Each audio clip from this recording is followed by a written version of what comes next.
एबे एबे plus two पिलांक रिजल्ट को नहीं बहुत ही बड़ गोटे अपडेट आ जाए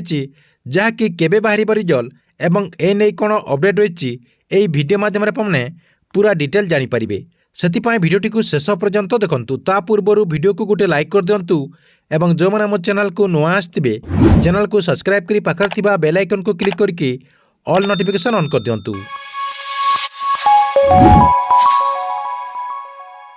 एठी आपने देखिपे प्लस टू पिलांक परीक्षा रिजल्ट को नहीं बहुत ही बड़ गोटे अपडेट आ जाए आज प्लस टू खाता मूल्यांकन गोटे दिन में रिजल्ट प्रकाश लक्ष्य ताले आज प्लस टू परीक्षार खाता मूल्यांकन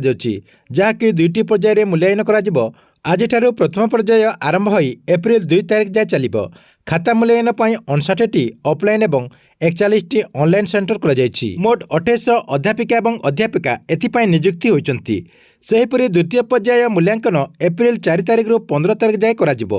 गोटे दिन में कला विज्ञान वाणिज्य धंदामूलक रिजल्ट प्रकाश करने को लक्ष्य रखी उच्च माध्यमिक शिक्षा परिषद। सूचना अनुसार चलित वर्ष 3,86,250 जन परीक्षार्थी परीक्षा देते से रेगुलार रही 3,60,198 जन एवं एक्स रेगुलार परीक्षार्थी रही 26,092 जन मोट 1,69,361 जन छात्री परीक्षा देथिबा बेले छात्रों संख्या रही 1,86,898 जन। सेही बोली भावे कला विभाग में 2,37,750 जन एवं विज्ञान विभाग में 1,16,620 जन एवं वाणिज्य विभाग में 26,098 जन परीक्षार्थी परीक्षा देथिबा बेले धंदामूलक विभाग में 5,691 जन परीक्षार्थी परीक्षा देछंती। सेहीपरि चलित वर्ष युक्त 2 परीक्षा रे कॉपी करी धरा पड़िछंती 694 जन परीक्षार्थी। ठीक अच्छी एथिला आपनक पई प्लस टू रिजल्ट को नहीं आसथिबा बहुत ही बड़ गोटे अपडेट आपण मानक वीडियो केमती लागिला कमेंट बॉक्स रे निश्चय गोटे कमेंट करेंगे